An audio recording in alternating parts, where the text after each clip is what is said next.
نے نہیں دیا۔ ہم نے چاہا حضور کا چہرہ دیکھ لیں تو کچھ پیاس بجھ جائے، کچھ بھوک مٹ جائے۔ حضور نے فرمایا میرا حال بھی یہی ہے، جس چیز نے تجھے گھروں سے نکالا ہے وہی چیز مجھے گھر سے نکال لائی ہے۔ چلتے ہوئے حضرت ابو ایوب انصاری کے گھر کے قریب سے گزرے۔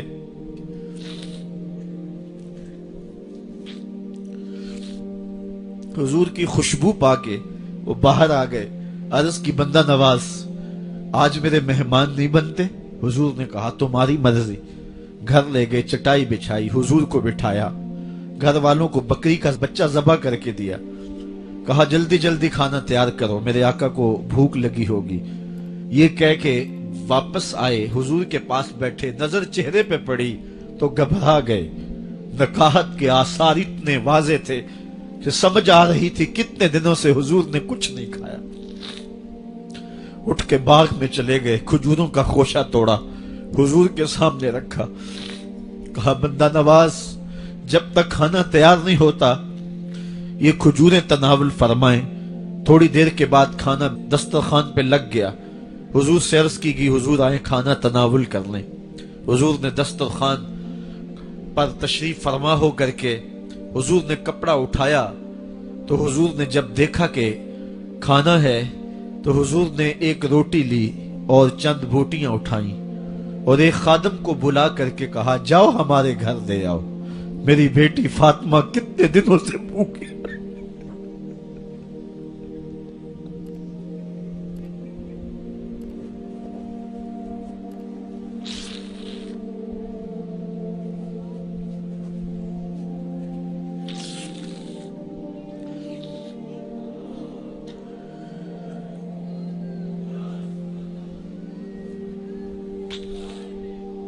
کہا جاؤ ہمارے گھر لے آؤ، میری فاطمہ کتنے دنوں سے بھوکی بیٹھی ہوئی ہے۔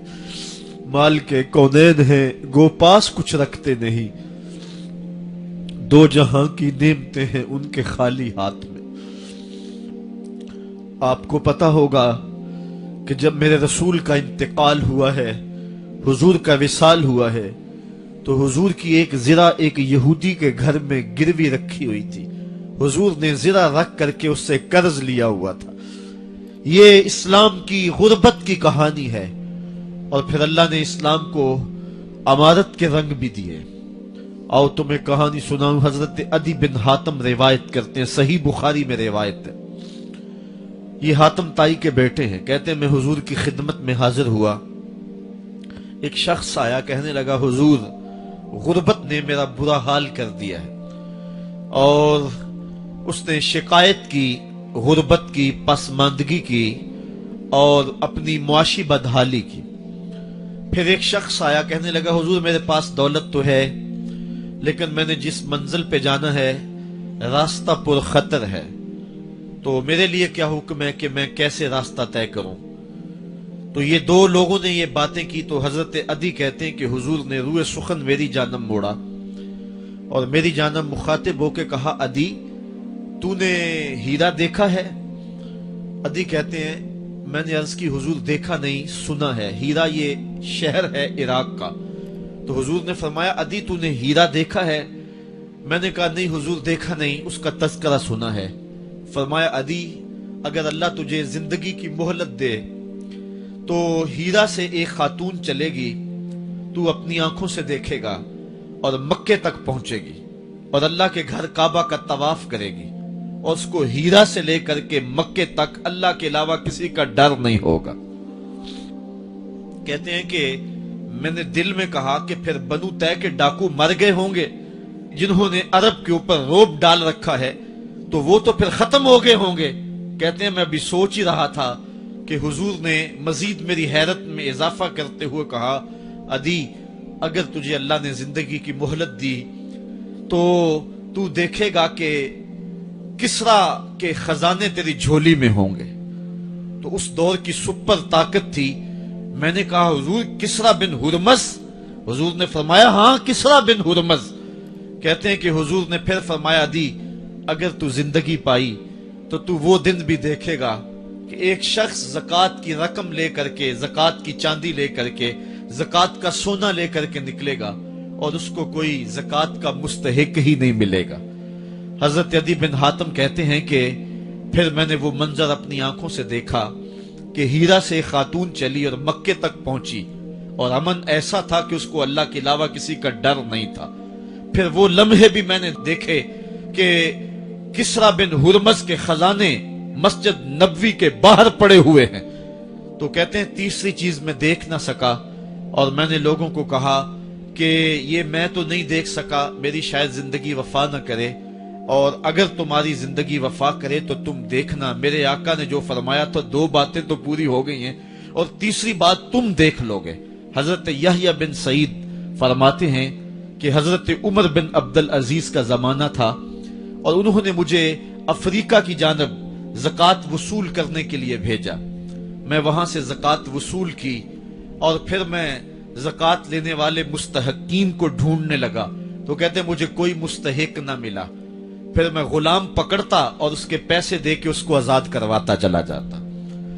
حضرت عمر بن عبدالعزیز کا زمانہ ہے کہ گورنر ہے عراق کا، وہ حضرت عمر بن عبدالعزیز کو لکھتا ہے کہ اتنی رقم ہے، اس کا کیا کرنا ہے؟